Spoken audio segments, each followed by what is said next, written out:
Voilà, mesdames, messieurs, bonjour et bienvenue. Vous suivez Ziana TV, la chaîne de la diaspora. Nous sommes ici, tel que vous l'avez vu, les images extérieures. Maintenant, on est à l'intérieur de la salle.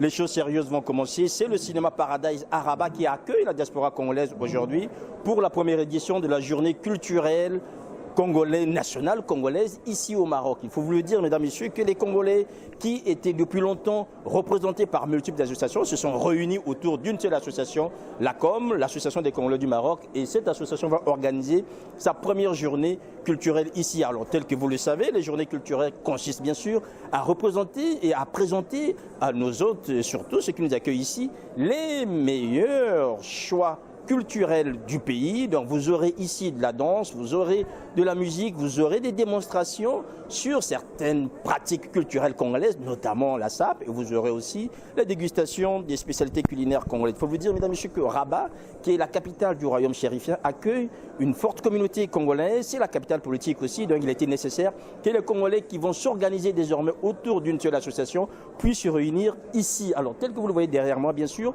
au premier rang, les officiels ont pris place. Vous le voyez donc M. Osiala, qui est le ministre conseiller à l'ambassade du Congo ici au Maroc. Vous avez aussi Vadim Vouba, qui est donc le président de cette nouvelle association, et bien sûr d'autres représentants en fait des officiels marocains qui vont être là aux côtés des Congolais pour vivre ce moment très important.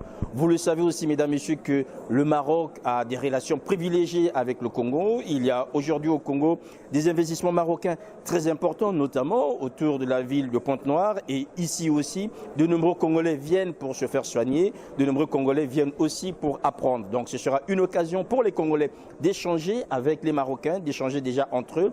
Et il faut vous le dire que les Congolais sont venus de partout, quasiment de tout le Maroc. Et même nous, Ziana TV, avons fait le déplacement de Paris pour faire vivre ce moment. Les Congolais qui sont venus de Marrakech, de Fès ou encore de Casablanca et d'Agadir, bien sûr, de Meknès, d'autres villes ici au Maroc, sont venus là pour représenter leur pays, pour parler de leur pays, parce que c'est ce pays qui les a vus naître, et ce pays, ils ont le devoir de le représenter dans les meilleures conditions, dans ses meilleures formes, quand ils sont à l'international. Voilà donc, mesdames et messieurs, ce que nous allons faire vivre aujourd'hui, tout ce week-end, ici à Rabat, au Maroc, avec la diaspora congolaise. Et vous le savez bien sûr que l'équipe de Ziana TV, avec Noko Kumunga Kosso, on vous l'a toujours dit que Ziana TV, c'est la chaîne de la diaspora. Et là où la diaspora excelle aujourd'hui, la diaspora propose une image positive pour le Congo, là où la diaspora congolaise donne à voir du Congo dans le bon sens, et bien Ziana TV est là. Donc c'est une journée rythmée bien sûr par la musique congolaise, et rythmée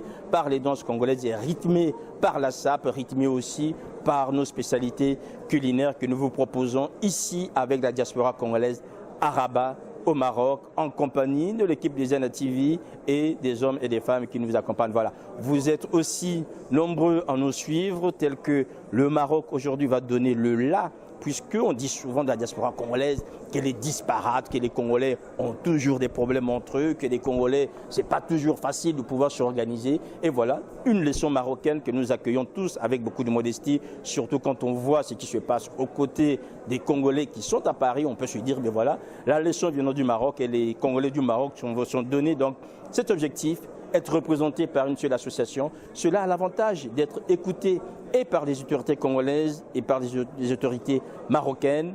Une seule voix, une seule association, cela donne en fait une visibilité plus importante, et c'est ce que nous voulons aussi, nous, Ziana TV, donner une visibilité importante à cette diaspora, à cette initiative qui va nous changer et qui permettra aux Congolais d'aller de l'avant, notamment ceux du Maroc, en espérant que cela fasse de petits dans d'autres communautés congolaises à travers le monde. Voilà donc, mesdames et messieurs, cette journée que nous vous proposons à vivre en direct ici du côté du Maroc sur Ziana TV, la chaîne de la diaspora.